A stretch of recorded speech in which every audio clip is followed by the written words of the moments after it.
For today's science lesson, you need to go to your FOSS. So first we log in. I'm going to log in as Alex. Alright, once I'm in FOSS, I'm going to click FOSS. Remember to give it a minute. Okay, now we're going to soils, rocks, and landforms.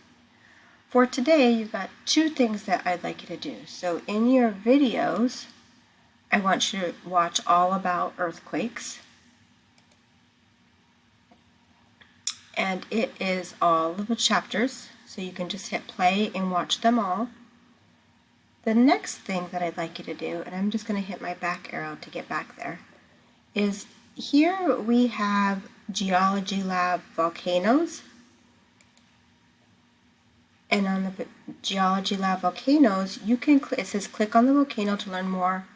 If you're on a tablet, you double tap. So do you see how it lights up to show you each of it, and then you can learn about the different volcanoes.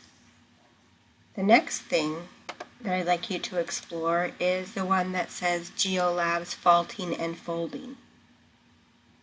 So you'll watch this video and then you can check out examples. So those are the three things that I'd like you to work on today. Watching your video all about earthquakes, then your GeoLab faulting and folding, and GeoLab volcanoes.